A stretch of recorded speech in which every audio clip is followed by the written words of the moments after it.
costumo contar essa história da política de alimentação como se fosse uma peça de teatro em 4 atos. O primeiro dele é o mais extenso e vai da década de 40 até meados da década de 70. E é onde se encontram os primórdios da política de alimentação no Brasil. Portanto, era ali dirigida aos trabalhadores, na esteira das políticas trabalhistas de Vargas, que lançaram os primeiros programas de alimentação e nutrição no Brasil, muitos deles vigentes até os dias atuais. Do meados dos anos 70 até a década de 80, que a gente resumir, a gente pode dizer assim, o que foi bom não funcionou e o que funcionou não foi bom. Mas o que funcionou mesmo nesse período, com grande prioridade, foi o programa do leite, lançado pelo governo Sarney, que consistia na distribuição de tickets para aquisição de 30 litros por mês de leite no comércio local. E esse programa era totalmente contrário a tudo que se recomendava, os especialistas recomendavam na época. Ele era totalmente centralizado do governo federal, diretamente para as associações comunitárias, clientelista, dissociado de qualquer ação de saúde, educação, apoio à produção de alimentos, e se superpunha aos outros programas sem nenhuma integração. O segundo ato foi marcado por contradições, o terceiro ato foi por reviravoltas. Em 95, assume o governo Fernando Henrique, dá uma virada nessa questão, novamente uma virada, e o Comunidade Solidária, lançado como um compromisso de campanha, a prioridade maior era o combate à pobreza.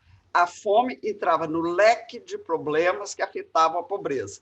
Entre 1990 e 99, cerca de 18,3 milhões de brasileiros saíram da condição de extrema pobreza ou de pobreza.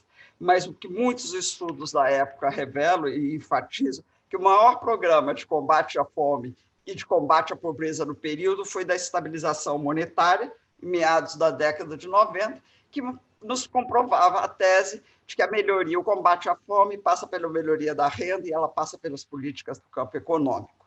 Entre 2013 e 2014, a situação de segurança alimentar no Brasil, grave, tinha caído pela metade, passou de 6,9% para 3,2%, e o Brasil saiu do mapa da fome da ONU. O que a gente vê é que menos da metade da população brasileira conseguia ter garantido seus direitos à alimentação adequada e saudável, como reza a nossa Constituição e como todos nós esperamos que aconteça, né? Isso são 94, quase 95 milhões de pessoas que não têm acesso pleno aos alimentos, não tinha, né, em 2020, final de 2020, é bem possível que isso já esteja pior do que estamos vendo agora. E o que mostra, esses dados revelam também um aumento muito importante da insegurança alimentar leve, mostrando que, na verdade, houve uma migração muito grande da segurança grave para esse nível de comprometimento da qualidade da alimentação para uma parcela muito significativa da população brasileira, né? Mostrando que os segmentos médios da população, da dita classe média brasileira, também foi afetada nesse período da pandemia, no seu direito à alimentação adequada. E o que chamou muito a atenção foi o aumento brutal, né, de mais de 9 milhões de pessoas entrando na insegurança alimentar grave, ou seja, novos brasileiros que passaram a estar, né, em situação de experiência da fome, né? São 19 milhões de brasileiros experimentando fome no Brasil no final do ano passado. Eu acho que a gente precisa realmente pensar programas de renda mínima, geração de renda, com foco em mulheres, isso é importante. Fortalecimento do SUS, eu acho que essa pandemia colocou isso. É importante lembrar que a metade das famílias que a gente atendeu tem alguém na família que tem alguma doença crônica.